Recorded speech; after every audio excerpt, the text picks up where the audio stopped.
7 years after I buried my daughter, a school secretary called and asked if she could come in today and sign a withdrawal form. I didn't correct her right away. Not because I wanted to hear my dead child spoken about like she'd just stepped out for lunch, but because I recognized the tone. That bright, practiced helpfulness people use when they're trying not to sound suspicious. Like the problem is paperwork, not the impossible fact sitting inside it. Who is requesting the signature? I asked. There was a pause, a soft click of keyboard keys. Her mother and her stepfather. They said she's with you. With me, I repeated, letting the words settle in my mouth like grit. Yes, sir. They're asking us to release records and finalize the transfer. We just need her signature. Or a legal guardian. My knuckles tightened around the phone. 7 years ago, I watched dirt hit the lid of her casket. I watched her mother, Eileen, cry with her face turned toward the cameras, not the grave. I watched her new husband, Darren, hold Eileen's elbow like he was guiding a client, not mourning a child. And now, in a quiet office on a Monday morning, someone was asking me to produce my daughter like an overdue library book. I'll handle it, I said calmly. Don't process anything until I come in. Of course, the secretary said, relief flooding her voice. Thank you. We just want to do this correctly. I almost laughed. Correctly. I hung up and sat at my kitchen table for a full minute, the phone still warm in my hand. Outside, the snow had started again, small, steady flakes that made the world look forgiving. Inside, I felt something cold and exact click into place. Because if they were asking a school office for a signature, it meant they were doing more than chasing nostalgia. They were chasing money. And there was only one pool of money tied to my daughter's name that would make them brazen enough to resurrect her on a Monday morning. The Keating Family Education Trust. My trust. My rules. And they had no idea what I'd changed after the funeral. I didn't call Eileen. I didn't call Darren. I didn't even call my lawyer yet. I opened the locked drawer beneath the sink, the one my grandson thinks holds old tools, and took out the slim black folder with the trust documents and amendments. The last amendment was dated 6 years and 11 months ago, signed in a conference room with 2 witnesses and a notary who'd kept her eyes down. The clause I added was simple.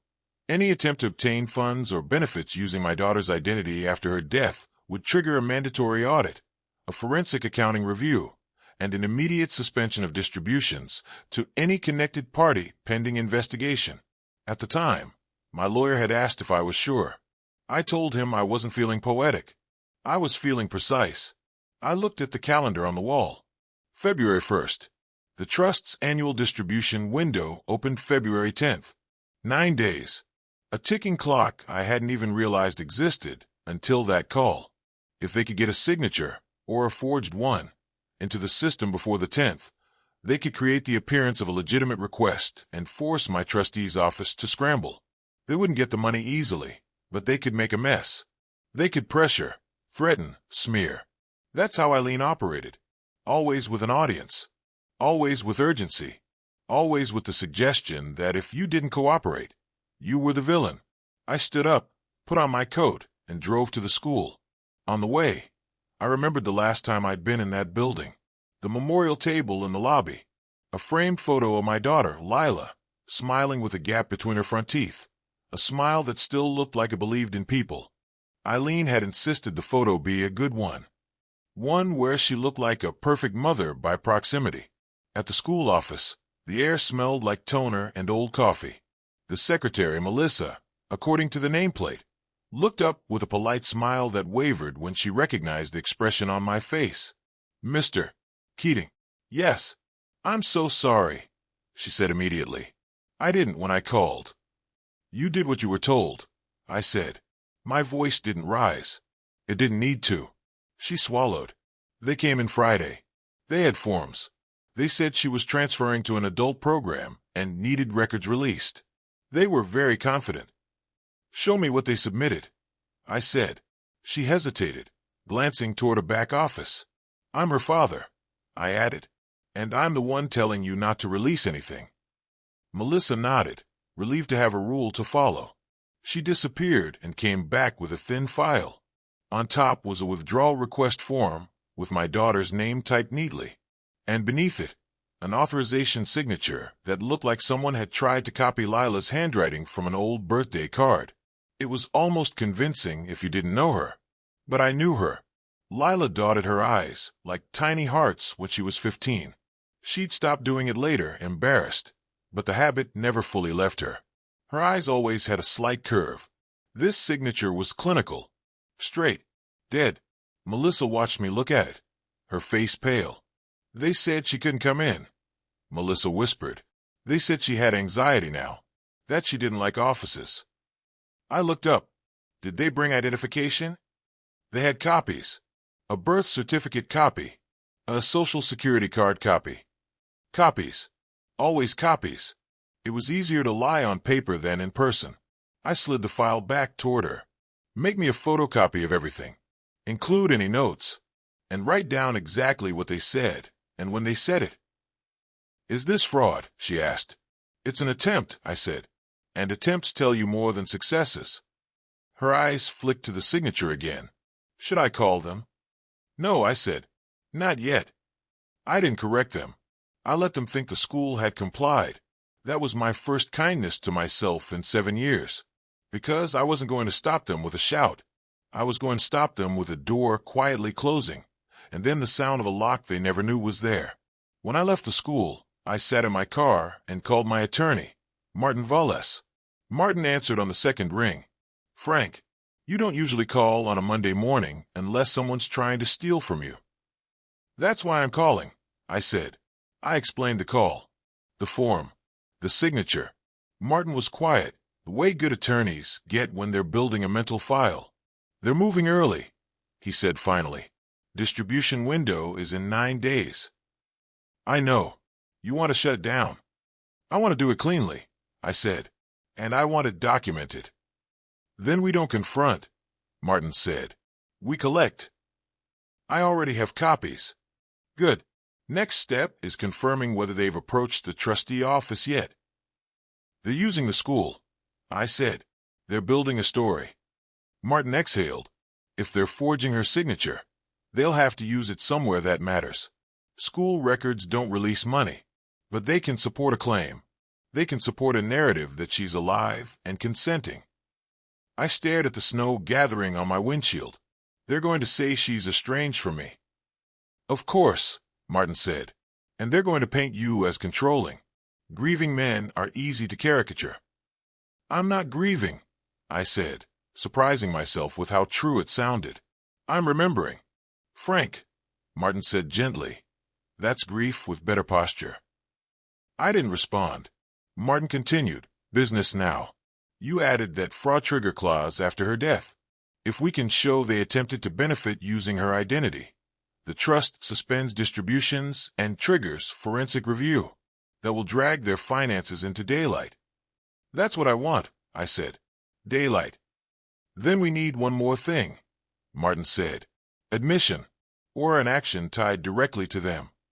I can get action, I said. How? I looked at the folder on my passenger seat. The fake signature. The audacity. They think I'm a slow old man, I said. Let's not correct them. There's a particular kind of entitlement that grows when people think you're tired. Eileen had it. Darren had it, too. Polished, transactional. The kind of man who uses phrases like best for the family, when he means best for me. They'd underestimated me for years, mostly because I let them. After Lila died, I didn't fight Eileen publicly over the memorial fund she'd set up. I didn't dispute the way she'd used my daughter's death as a soft-focus banner for her social media. I didn't because the court of public opinion is loud and hungry, and it doesn't care about truth. It cares about performance. And Eileen performed better than I ever could. So I stayed quiet. I let her have the spotlight. While I moved numbers. I moved assets. I moved leverage. I drove straight to the trust office downtown, Keating and Rowe, the firm that administered the education trust I'd created decades ago when my contracting business started doing well. The receptionist recognized me immediately and stood. Mr. Keating, would you like coffee? No, I said. I'd like to speak with Denise Rowe. Denise was a small woman with sharp eyes and an accountant's patience. She met me in a glass conference room, that smelled like lemon cleaner and money. "Frank," she said, sitting down, "you look like you've been handed a problem." "A school called asking for my dead daughter's signature," I said. Denise's expression tightened. "That's not a sentence I hear often." "It's an attempt to access her trust benefits," I said. "Is there any pending request?" Denise opened her laptop, fingers moving quickly. "Not under her name, not recently. But that doesn't mean they haven't tried through a proxy." She clicked, scrolled, then paused. "There's an inquiry," she said slowly. "From last week. A Darren Pruitt. He called asking about and used education funds and whether they could be redirected due to hardship." I nodded once. "There it is." Denise looked up. "He claimed to be what?" "Stepfather," I said. "And a liar." Denise's jaw set. "He has no standing. The beneficiary is deceased." "And yet," I said, "he's building paperwork." Denise turned the laptop so I could see the notes. Darren had asked about deadlines. Darren had asked about documentation. Darren had asked whether a beneficiary could authorize an early distribution for medical reasons. He was rehearsing. Denise continued. He also asked whether the trust had any secondary beneficiaries if the primary beneficiary could not complete education. My chest tightened. Secondary beneficiaries. The trust had originally been simple. Lila as primary beneficiary. If she didn't use the funds by 25, the remainder would roll into a charitable scholarship fund in her name. After she died, I kept the scholarship plan. I wanted something good to come from the wreckage, but I also added a contingency. If fraud attempts occurred, the scholarship fund would be accelerated and the remainder locked under stricter conditions. I designed it like a vault that only became stronger when someone tried to pry it open. Denise met my eyes. "What do you want to do?"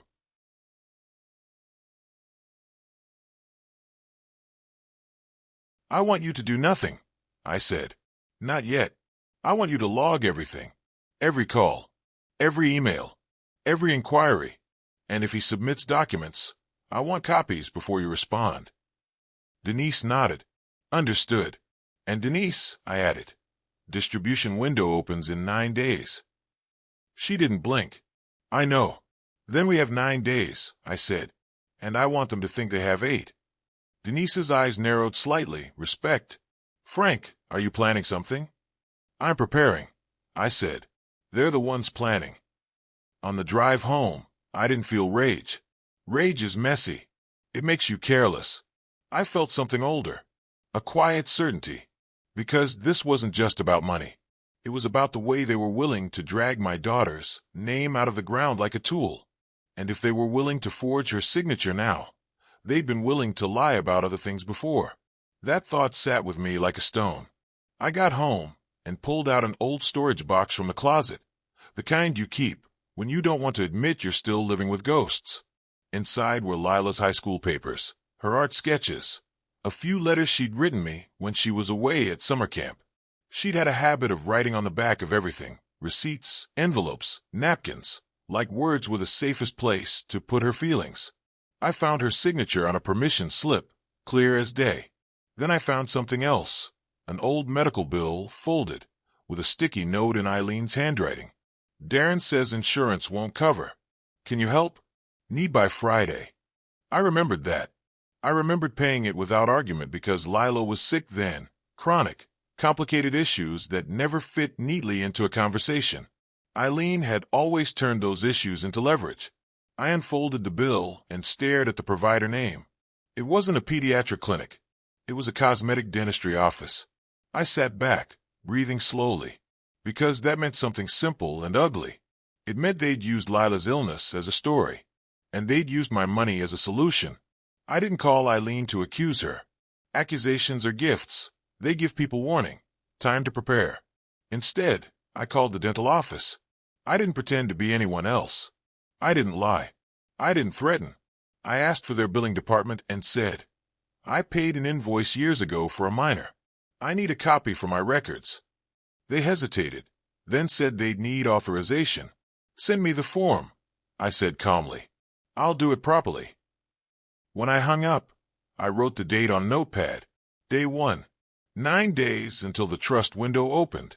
And somewhere, Eileen and Darren were telling themselves a story where I was still the same grieving man who wrote checks to avoid fights. They were wrong. The next evening, my phone rang. Eileen. I watched it buzz on the table. I let it ring 3 times before answering. Frank, she said, voice soft, concerned, performative concern, like always. I heard you went to the school. I did, I said. A pause. They said you were upset. I was attentive, I corrected. She laughed lightly, as if that was an odd old man word. We're just trying to handle some things. For closure. Closure, I repeated. Yes, she said quickly. There are programs, scholarships, records, Lila's legacy. Darren's been helping. We thought you'd want it all organized. I let silence stretch until she filled it. We're doing this for her, she insisted. For her, I said again, still calm. Eileen's tone sharpened slightly. Why would you block it? Do you want to keep things locked away? It's been 7 years, Frank. There it was. The first little push. The implication that my grief was selfish. I'm not blocking anything, I said. Eileen exhaled, relieved. Good, because Darren said the trust office might need updated documentation. If you could just send me what you need, I said. Her voice warmed. Thank you. I knew you'd understand. I didn't tell her I already had a copy of their fake signature. I didn't tell her I'd already spoken to Denise. I didn't tell her the trust had teeth now. I let her believe she'd just managed me. I'll look for your email, I said. When I hung up, I wrote another note. They were going to send something, and when they did, I would let them step closer to the edge they couldn't see. 2 days later, Darren emailed. He didn't email like a family member. He emailed like a man closing a deal. Subject line urgent. Lila Keating legacy documentation. The attachment was a PDF labeled authorization_form_signed. I opened it slowly, as if I were tired. It was the same signature, dead, straight, wrong. But this time, there was more.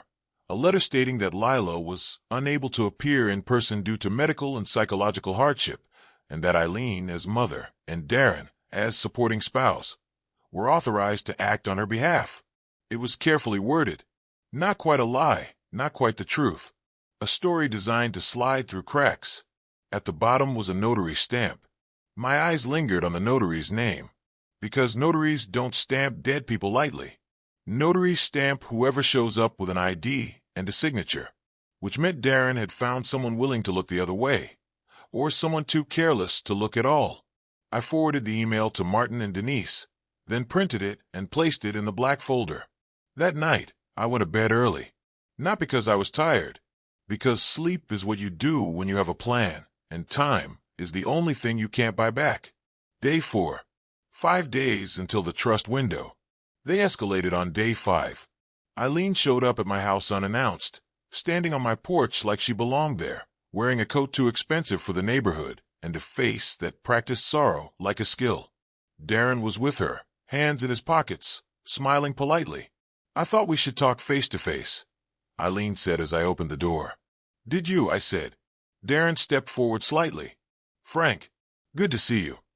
He said it like we were colleagues. Eileen looked past me into the house. Are you alone? Yes, I said. I didn't invite them in. Eileen's smile tightened. We don't have to do this as enemies. We're not enemies, I said. You're visitors. Darren's smile held, but his eyes shifted. We're on a deadline. There are certain funds. There's always a deadline when you want something, I said. Eileen's expression changed. Hurt, then anger, then back to hurt. Why are you being like this? We're trying to honor her. Darren leaned in, voice low, as if offering a secret. Frank, we know the trust exists. We know you control it. We're not asking for much. Just enough to cover some expenses tied to her, medical, counseling, the Memorial Foundation. I looked at him. Do you have receipts? Eileen snapped. Of course we do. Then send them, I said. Darren's jaw tightened. It would be faster if you just signed the authorization. I don't sign dead people into existence, I said quietly. Eileen flinched as if I'd slapped her. Darren's voice sharpened. losing polish for a second. Don't be dramatic. I held his gaze. I'm not being dramatic. I'm being factual. A small silence fell heavy. Eileen recovered first. Fine. If you won't help, we'll handle it through other channels. What channels? I asked. Darren smiled again, but it wasn't warm now. Legal ones. I nodded slowly. Good. Use legal ones. They left without another word, but I watched Darren as he walked back to the car. He didn't look angry. He looked confident, like a man who thought he'd already won. Inside, I sat down and called Martin. They visited, I said. Did they threaten? In their way, I said. They're pushing urgency. Martin was quiet for a moment. Frank, if they file something, guardianship petition, conservatorship claim, anything, they'll have to swear statements, under penalty of perjury. I stared at the printed notary stamp again in my mind. Let them swear. Do you want to confront them with the death certificate? Martin asked. No, I said. They know she's dead. The point is they're acting like she isn't. I want them to keep acting. Martin exhaled. Then we set a trap that's lawful and clean. We can invite them to a meeting at my office. Let them bring their documents. Let them talk. You'll record? I asked. We're permitted, he said carefully. Or we'll have a court reporter. That's clean. I nodded. Schedule it. When? I looked at the calendar again. Distribution window, February 10th. If I moved too early, they'd retreat. If I moved too late, they'd create chaos. February 9th, I said. One day before. Martin chuckled once, humorless. Justice served cold.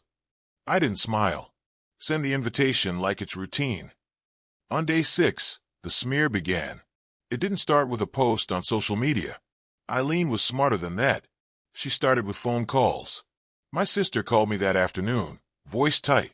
Frank, she said. Eileen called. She's worried about you. She should be worried about herself, I said. Don't do this, my sister warned.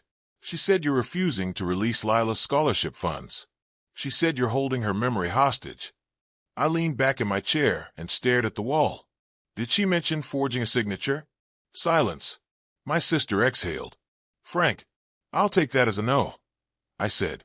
She's grieving too, my sister said weakly. No, I said. She's spending. After I hung up, my grandson Tyler came in from school, tossed his backpack down, and asked what was for dinner. I watched him for a second. He's 16, all elbows and impatience. A boy who doesn't remember my daughter except through stories and photos. You doing okay? He asked, noticing my stillness. I'm fine, I said. Just handling paperwork. Tyler nodded like paperwork was boring and safe. I didn't correct him. I let him think it was boring, because part of protecting a family is knowing what they don't need to carry. Day 7 brought the escalation I'd been waiting for. Denise called me directly. Frank, she said, voice clipped. Darren submitted documents. What kind? I asked. A request for an emergency distribution, she said, claiming the beneficiary is alive but incapacitated, and that the funds are needed for treatment and relocation. He attached a notarized authorization and a letter from a therapist. A therapist, I repeated. Denise made a sound of disgust. It looks generic. No letterhead I recognize, but he's trying to make it look official. Did he request the distribution to himself? I asked. To an escrow account, she said, set up under a small LLC. An LLC. Of course. Darren wasn't stupid. He knew direct requests looked greedy. Escrow sounded responsible. An LLC sounded structured. He was building a costume. Log it, I said. We did, Denise said. And Frank, because of your fraud trigger clause, the moment he submitted this under her name, the trust automatically flagged it. Good, I said. Denise's voice lowered. The system is ready to suspend all distributions and trigger forensic review as soon as we file the report. Don't file yet, I said. A beat. Frank, are you sure? We can stop it now. I don't want to stop it, I said. I want to end it. Denise went quiet, then softly understood. I hung up and stared at the ceiling, because now they weren't just talking. They put their hands on the lock, and in 3 days, the trust window opened. Day 8, I did something I hadn't done since the funeral. I visited my daughter's grave. The cemetery was quiet, snow piled along the edges of the stones like white borders. Her marker was simple: Lila Marie Keating, beloved daughter. No quotes, no poetry. I'd refused Eileen's suggestion of forever in our hearts because it felt like a slogan. I stood there and let the silence hold me for a while. I'm sorry, I said quietly, not to the earth but to the memory inside me, that they're using you. The wind moved through the trees. I remembered Lila at 9, sitting at my workbench, watching me measure wood twice before cutting. Why do you do it twice? She'd asked. Because mistakes cost more than time, I told her. She'd nodded seriously, like it mattered. It mattered now. I left the cemetery and drove straight to Martin's office to prepare. Martin had arranged the conference room with a court reporter, an older woman with quick hands and neutral eyes. This is clean, Martin said. They'll be told the meeting is recorded and transcribed. And if they refuse? I asked. They won't, Martin said. People like them want to be heard. They think words are weapons. I nodded. Words can be receipts. Martin slid a folder across the table. Here's what we'll present tomorrow, if needed. Death certificate copy, trust amendment, fraud trigger clause, and a notice of intended referral to the district attorney's office for attempted fraud and identity misuse. Attempted, I said. Attempted is enough, Martin said, especially with notarized documents. Notaries are regulated. False notarization is serious. I ran my thumb along the edge of the folder. And the school. Martin tapped another paper. Affidavit from the secretary describing the interaction and the documents submitted. Melissa had done it. Good. She was nervous, Martin added. But she wants to be on the right side of this. There's a right side, I said. Martin looked at me for a long moment. Frank, you're calm. I've had 7 years, I said, and they gave me 9 days. The next day, February 9th, Eileen and Darren arrived at Martin's office 10 minutes early. They sat across from me like this was a negotiation, not an autopsy. Eileen wore pearl earrings. Darren wore a watch that cost more than my first truck. Martin entered, polite, professional. The court reporter sat in the corner, already typing. Thank you for coming, Martin said. Before we begin, you should know this meeting is being transcribed. Eileen smiled. Of course. Transparency is important. Darren nodded. We have nothing to hide. I looked at them and said nothing. Martin gestured. Eileen, Darren, you requested this meeting to discuss funds and documentation related to Lila Keating. Eileen's face softened. She could flip into grief like a switch. Yes, we're trying to honor her legacy. There are expenses, emotional support, relocation costs. Martin lifted a hand. Before we get into details, I need you to state for the record, are you asserting that Lila Keating is alive? Eileen blinked, caught off balance. Darren recovered quickly. We're asserting she is functionally present but unable to participate. Frank has been withholding her. Withholding her, Martin repeated, voice neutral. Meaning what exactly? Eileen jumped in. He's isolated. He's always been controlling. He keeps things close. We believe Lila is living privately and... I finally spoke. Quietly. Say her name again. Eileen's voice faltered. Lila. Now say she's alive, I said. Darren's jaw flexed. He leaned forward. She's alive. The court reporter's fingers didn't stop. A small, cold satisfaction moved through me. Not joy. Never joy, but confirmation. Martin nodded as if noting a minor detail. And you have submitted documents bearing her signature and a notary stamp. Yes, Darren said, because she authorized it. Martin turned to me. Frank, would you like to respond? I reached into my coat pocket and set a single piece of paper on the table. The death certificate. Eileen's eyes landed on it first.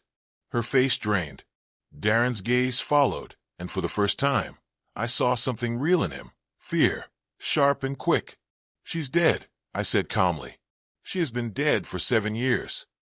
Eileen's mouth opened, but no sound came. Darren forced a laugh that didn't fit the room. This is manipulation. He could have. Martin slid another document forward. The trust amendment. Frank Keating added a fraud trigger clause after Lila's death. Any attempt to benefit using her identity triggers a forensic audit and distribution suspension. Eileen's eyes darted. We didn't, Frank, we were just. Darren cut in, voice rising. This is a misunderstanding. We were talking hypothetically. Martin's tone stayed calm. You just stated for the record she is alive. Darren swallowed. I meant. And you submitted notarized documents bearing her forged signature. Martin continued. And you attempted to route funds into an LLC-controlled escrow account. Eileen turned on Darren, panic breaking through her performance. What did you do? Darren snapped back.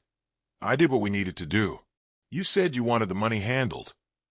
Eileen's eyes filled with tears, real this time, not staged. I said I wanted her scholarship honored, not this. I watched them fracture, and I felt nothing triumphant, just tired, because this was the ugliness grief reveals when money is nearby. Martin leaned forward slightly. Here is what happens next. The trustee office will file a report. Distributions are suspended. A forensic accounting review begins. Any connected accounts, LLCs, and claimed expenses will be examined. In addition, we will refer this matter to the appropriate authorities for attempted fraud and improper notarization. Darren's face hardened, switching tactics. Frank, you don't want a public scandal. Think about your reputation. Think about Lila's memory. I looked at him for a long moment, then spoke quietly. You used her memory as a key, I said. Now you're surprised the lock has teeth. Eileen whispered, Frank, please. We can fix this. I nodded once. You can tell the truth. Darren's voice dropped, venomous now. You can't prove intent. Martin gestured toward the court reporter. We just did. Darren's eyes flicked to the corner, the reality of the transcript settling in. For the first time, he looked small. The meeting ended the way these things always do when the paper runs out. Not with shouting, with silence and consequences. Eileen left first, shoulders shaking. Darren stayed a moment longer, staring at me like he wanted to find the old man he'd underestimated. Was this always your plan? He asked. I met his eyes. No, he scoffed. Then what changed? I thought of Lila at my workbench. Measure twice.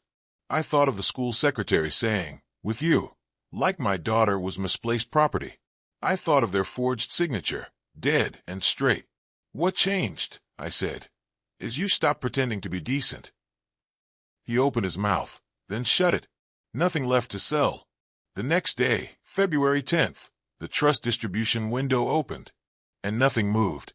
No funds released. No scholarship redirected into their hands. Instead, the audit began. Denise called me that afternoon. We filed. The system did exactly what you designed it to do. And them? I asked. Denise paused. Their LLC escrow account is being examined. The therapist letter is being verified. The notary is being contacted. It's unraveling fast. Good, I said. Denise hesitated. Frank, the scholarship fund, Lila scholarship, because of the clause, it will be accelerated. It will be established sooner than planned. Fully endowed. I closed my eyes for a moment. Something warm, small, and unbearable moved in my chest. Do it, I said quietly. Put her name where it belongs. On something honest. After I hung up, I sat at my kitchen table again. Tyler came in, looked at me, and asked, So, did your paperwork work out? I looked at him and nodded. Yes, I said. It worked out. He shrugged, satisfied, and went to the fridge. I didn't tell him the rest. I didn't tell him that Eileen would have to explain herself when the audit reached her Memorial Foundation expenses. I didn't tell him Darren would learn what it feels like when a suit and a smile can't talk a bank into ignoring a paper trail.